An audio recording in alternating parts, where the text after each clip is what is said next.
Olá a todos e todas, sejam bem-vindas. Eu sou Babá Jorge Ora e isso é o Conversas Pretas Bahia. Bom, meu grande amigo e pessoa que eu admiro demais, responsável em algum nível pelo começo dessa questão de eu estar nas redes sociais, expondo as minhas opiniões e discutindo os temas relacionados ao povo de Santo, a partir de minha perspectiva, de minhas vivências, de minhas pesquisas, o Ogan Jassanã, que é responsável pelo grupo de estudos Braulio Goffman, postou na semana passada, né, agora já vão fazer 2 semanas, quando da publicação desse vídeo, um questionamento acerca de um mapeamento online dos terreiros, né, eu não sei se ele é só no Rio de Janeiro ou se é para o país inteiro. Nós temos uma experiência aqui em Salvador, né, que foi capitaneado por um dos professores da UFBA, que fez um levantamento na cidade de Salvador no final dos anos 90, ao longo de todos os anos 2000, e já foi publicizado. Existem inclusive cópias digitais e um site, eu ainda não sei se ele está online, mas ele ficou online durante muito tempo, onde mostrava os endereços de terreiros na cidade de Salvador e região metropolitana. O Ogan Jassanã trouxe um questionamento que eu acho que é pertinente que a gente discuta um pouco mais, preste atenção a mais, né, atentadamente a questão e reflita sobre. Diferente do que aconteceu nesse projeto que eu estou falando a vocês, que foi capitaneado por uma instituição, num outro momento político, que inclusive poderia ser questionado da validade do uso dessas informações, hoje, 2020, século XXI, onde todos os papéis sociais e políticos eles estão, de certa forma, transformados e repensados em novas lógicas, é necessário que a gente pense a quem serve, de repente, hoje, saber exatamente onde estão localizados, em que comunidades, o endereço correto de comunidades terreiro, em especial em alguns estados onde o papel de milícias ou do bonde de Cristo, né, os traficantes ligados a setores do movimento neopentecostal, estão agindo. E isso abre discussões de diversas ordens, e eu acho que nesse aspecto o mais importante a pensar é algo que está, uma discussão que às vezes ela está aí no meio da questão do povo de Santo, principalmente dos terreiros com um papel político-social mais contundente, ou em comunidades onde hajam, né, pessoas do mundo acadêmico ou pesquisadores, mas que deve ser pensado com um pouco mais de cuidado, ou as pessoas que advogam dos pontos positivos acerca dessa questão tomarem pé da discussão do ponto de vista da institucionalização, que é até onde, seja historicamente ou seja nesse novo momento, o Estado de Direito, o Estado como ele está constituído, realmente pensa pesquisas dessa ordem com a intenção de promover melhorias ou de pensar políticas públicas voltadas para as comunidades de terreiro, né, chamado povo de Santo. Se existem essas políticas, como existem algumas leis, em especial aqui eu vou falar um pouco mais sobre a questão da patrimonialização, né, como é que se dá e se é vantajoso para os terreiros estar de alguma maneira sob a tutela do Estado do ponto de vista institucionalizado, criar um vínculo institucional através de processos de tombamento, né, de salvaguarda da predialidade dos terreiros a partir de órgãos estatais. Porque se nós pararmos para pensar na verdade efetiva das coisas, a relação do candomblé com o Estado sempre foi uma relação muito complicada, em alguns momentos dúbia, mas ainda que algumas comunidades terreiro tenham se favorecido dessa relação, no geral, as políticas públicas elas não foram inclusivas no sentido de abranger um grupo maior. Então, por exemplo, ainda nos dias atuais, não é qualquer comunidade terreiro que pode chegar no órgão público e pleitear, né, a possibilidade de tombamento de sua comunidade. É necessário que alguns critérios, e a maioria dos critérios tem pouco a ver com liturgia e historicidade do terreiro do ponto de vista da comunidade contar as suas trajetórias, e tem muito mais a ver com relação já dessas comunidades terreiros com o Estado de alguma maneira, seja com manutenção e o pagamento de certas taxas, o local onde elas estão colocadas e a maneira como alguns membros dessas comunidades, de alguma forma, estejam relacionadas com essas estruturas. No campo da questão da patrimonialização, ao longo de 2018 e 2019, eu compus uma equipe de um dos projetos que foi aprovado no edital do Programa de Pós-Graduação em Estudos Éticos e Africanos, né? E um dos grupos que eu participava foi contemplado e a gente começou a implementar um projeto que foi desenvolvido para concorrer a esse edital chamado Perguntando a UNILE, onde a proposta era, a partir da inserção de alguns indivíduos, né, tanto ligados a órgãos de patrimônio, bem como indivíduos que estiveram envolvidos historicamente nos processos de patrimonialização de suas comunidades terreiro, criassem um diálogo que permitisse às comunidades, a partir do que fosse apresentado, através de oficinas e tudo mais, não apenas perguntar-se se era realmente importante e interessante que aquela comunidade passasse a pleitear um espaço tutelado pelo Estado,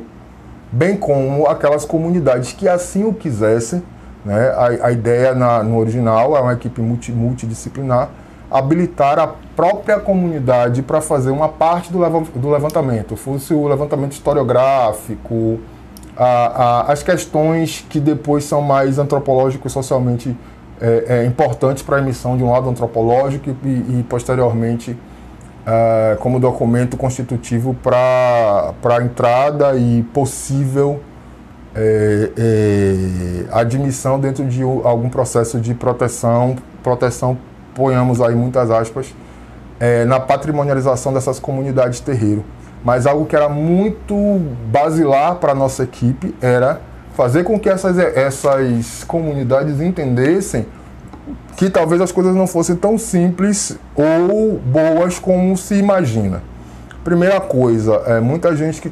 fala em patrimonialização aí, tem que tombar o terreiro, tem que fazer isso, tem que fazer aquilo, acredita que vai com isso conseguir verbas do Estado, sejam federais, sejam estaduais, sejam municipais. Não é, viu, minha gente? Quem tem essa ilusão, descarte-a desde já. Não é que a partir da patrimonialização a comunidade terreiro passa a receber um soldo ou tem vantagens e aí vai ter acesso à verba e alguma coisa assim ad infinito. Isso absolutamente não tem nada a ver com a questão de patrimonialização e não existe, não ocorre, né? No máximo, algumas isenções que podem ser obtidas em esfera municipal, estadual, federal, eu creio que não me recordo, são muito poucas diante de toda a burocracia que envolve a institucionalização da casa, a constituição de uma comissão, a criação de uma entidade civil, a nomeação dos indivíduos para essa entidade, a montagem de uma comissão secretariada, enfim, muitos aspectos de burocracia que, ao fim e ao cabo, nem sempre valem a pena ou não valem a pena para todas as comunidades terreiro. Outro aspecto é que quando algumas passam a orbitar a partir dessa perspectiva, ainda que as comunidades sejam autônomas e que os prédios e o terreno continuem pertencendo às famílias, às casas de santo e tudo mais, a autonomia dessas casas em relação à questão predial e patrimonial, ela passa a ser dividida, e não estou falando dividida com equivalência de poderes com o Estado. Babá, o que você está falando? Caiu o telhado da casa de Obaluaê, do terreiro, que hoje está sob a tutela do Estado em algum nível pela questão do patrimônio. A comunidade não pode simplesmente chegar ali do lado ou contratar um pedreiro, chamar um pedreiro vizinho qualquer que já tinha feito coisas na casa durante anos, ou mesmo um próprio filho de santo da comunidade e simplesmente mexer na estrutura de novo. Né? Eu vou lá na instituição, e eu não estou dando nome às instituições aqui porque isso é complicado, não por medo, mas é porque